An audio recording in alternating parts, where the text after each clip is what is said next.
Hello friends, எல்லாருக்கும் வணக்கம். இன்றைக்கி நம்ம சேனலில் ஒரு ஈவினிங் ஸ்நாக்ஸ் தான் பார்க்க போகிறோம். ப்ரெட்டை வச்சு நம்ம ஒரு அடை பண்ண போகிறோம். அதுக்கு தேவையான பொருட்கள் பார்த்திங்கன்னா 10 துண்டு ப்ரெட்டு, கொஞ்சமாக வெங்காயம், இஞ்சி பூண்டு துருவல், 2 உருளைக்கிழங்கு, கொஞ்சமாக கொத்தமல்லி தழை, அவ்வளோதான். ஃபஸ்ட்டு ஒரு பாத்திரத்தில் தண்ணியை வச்சுக்கிட்டு நம்ம ப்ரெட்டை நல்லா டிப் பண்ணி நல்லா புழிஞ்சி எடுத்து வச்சுக்கலாம்.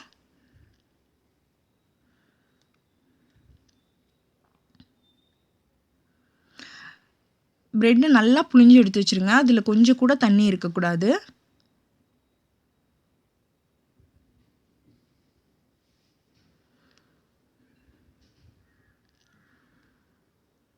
இந்த மாதிரி இருக்கிறத நல்லா நம்ம சப்பாத்தி மாவு மாதிரி பிணைஞ்சி வச்சுக்கலாம்.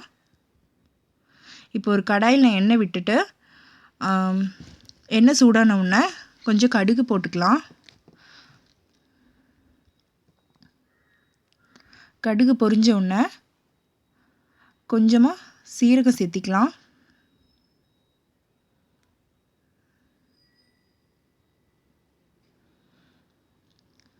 இஞ்சி பூண்டு துருவி வச்சுருந்தோம் இல்லைங்களா, இப்போ நம்ம அதையும் சேர்த்திட்டு இஞ்சி பூண்டோட பச்சை வாசம் போகிற வரைக்கும் நல்லா வணக்கிக்கலாம்.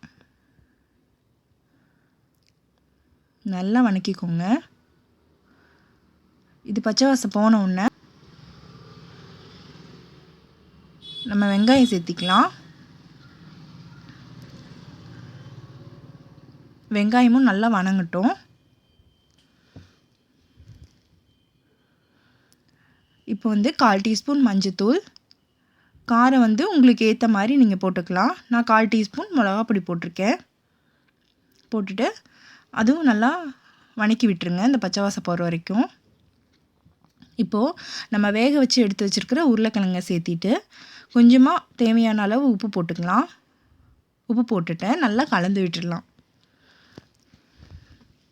கொத்தமல்லி தழை தூவி கேஸ் ஆஃப் பண்ணிக்கலாம். அவ்வளோதான். இப்போ பார்த்திங்கன்னா நம்ம அந்த பிணைஞ்சி வச்சுருந்த மாவை ஒரு கையில் எண்ணெய் தேய்ச்சிட்டு லைட்டாக தட்டிட்டு ஒரு கப் மாதிரி பண்ணிக்கலாம். பண்ணிவிட்டு இப்போ நம்ம கொஞ்சமாக அந்த ஸ்டஃபிங் உருளைக்கிழங்கு ஸ்டஃபிங் எடுத்து உள்ளே வச்சு க்ளோஸ் பண்ணி கையிலேயே நல்லா தட்டி எடுத்துக்கலாம்.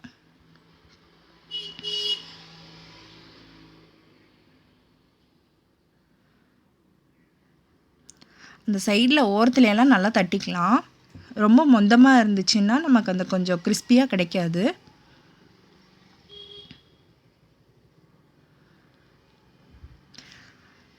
தட்டி வச்சுருக்கேன். இதை நம்ம நான்ஸ்டிக் பேனில் சுட்டு எடுத்துக்கலாம். நான்ஸ்டிக் பேனில் கொஞ்சமாக நெய் விட்டுருக்கேன். நான் ஊத்தாப்பம் மினி ஊத்தாப்பம் அதில் கொஞ்சம் நெய் தடவிட்டு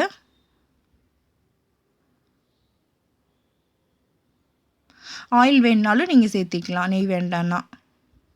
நம்ம அந்த தட்டி வச்சுருந்த அடையை இதில் நல்லா போட்டு 2 பக்கமும் சுட்டு எடுத்துக்கலாம். திருப்பி போட்டு அதையும் நல்லா 2 பக்கமும் நல்லா ப்ரௌன் ஆகிற வரைக்கும் சுட்டு எடுத்துக்கலாம். அவ்வளோதான், நம்ம ப்ரெட் அடை ரெடி. இதை ட்ரை பண்ணி பாருங்கள். எப்படி இருந்ததுன்னு கமெண்ட் பண்ணுங்கள். இந்த வீடியோ பிடிச்சிருந்தா லைக் பண்ணுங்கள், ஷேர் பண்ணுங்கள், மறக்காமல் சப்ஸ்கிரைப் பண்ணுங்கள். தேங்க்யூ.